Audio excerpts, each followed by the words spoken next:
News every 15 minutes, weather every 10, and sports twice an hour.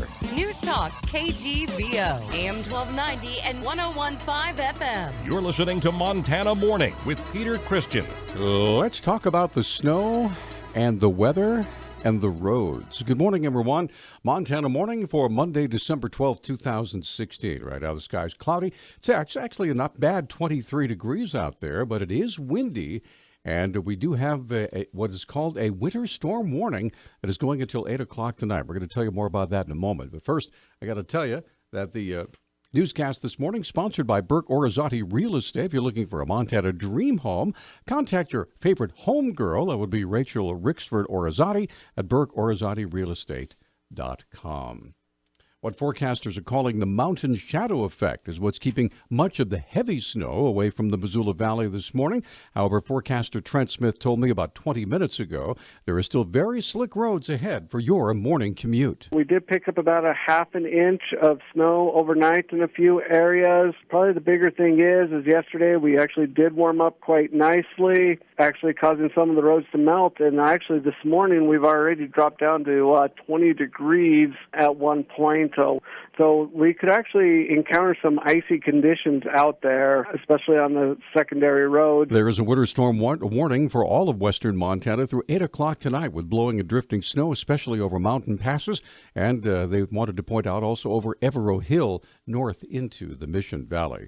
With winter firmly settled into western Montana, the Missoula Police Department has two important words to keep everyone safe on the road. Public Information Officer Travis Welsh has information on how many problems could be avoided. The biggest thing for people to remember and keep in the forefront of their minds is just to slow down. With these road conditions, these cold temperatures, the last thing you want to do is get stranded or slide through an intersection or lose control of your vehicle. So it's just good to slow down. Welsh said when traveling in the winter, having an emergency kit in the trunk is also vital. It's always good to have a flashlight, matches, a radio, extra pair of gloves, maybe a hat, a tow rope, jumper cables, those types of things that, if you imagine the type of scenario that you could find yourself in these cold weather conditions, what would you need to either stay warm, survive, or to seek help?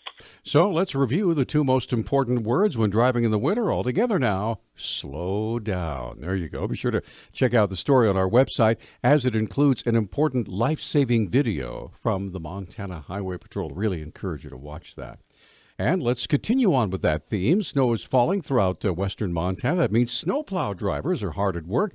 The County Office of Public Works has some advice and a few requests that'll make their jobs easier. Here's County Attorney Kirsten Papps. Just a reminder to be courteous to snowplows and drivers, slow down and be really patient on the snowy days because they have a priority list of roads that they have to get first. And on moderate snow days, they can generally get every road in the county within a 24-hour period. But on heavy snow days or if equipment's down, then it's going to take them a little bit longer. According to Papps, snowplow drivers are requesting that people move their garbage cans out of the roadway as soon as possible after the garbage is picked up.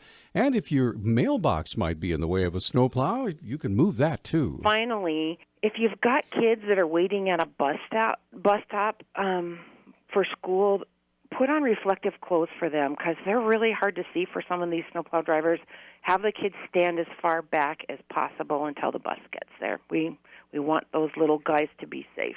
Papps says it's not lawful to push your snow into the roadways to be plowed away, so if you have another place to put your snow, that would be greatly appreciated by snowplow drivers. And a tip of the hat to all of those men and women who are out working hard, getting the roads cleared right now. Thanks for listening to KGVO, by the way. The Liberty County Sheriff's Office has ruled that the superintendent of CJI schools and his wife died in a murder-suicide. The Great Falls Tribune reports sheriff's officials say 47-year-old Francis Labauti killed 42-year-old Tanya Labauti on Tuesday before killing himself. Both suffered gunshot wounds to the head. Tanya Labauti had obtained an order of protection and was living apart from her husband since December 1st. This was Labauti's first year at CJI. He was previously the superintendent at Brockton School. 6 of Montana Governor Steve Bullock's cabinet members will be leaving the administration before the governor's second term begins next month. They include Jeff Hagner of Fish, Wildlife, and Parks, Richard Opper of the Department of Public Health and Human Services, Mike Batista of the Department of Corrections, John Rogers of the Office of Economic Development, Ron DeYoung of the Department of Agriculture, and Meg O'Leary of the Department of Commerce.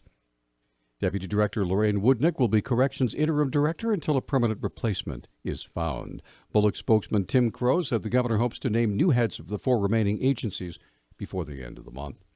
2016 isn't even over yet, but the number of suicides in Missoula County may have already hit a record high, with a jump of at least 75% over 2015 numbers. Missoula County Sheriff's Department Public Information Officer Brenda Bassett has more. For the year of 2016, we had 35 suicides throughout the year.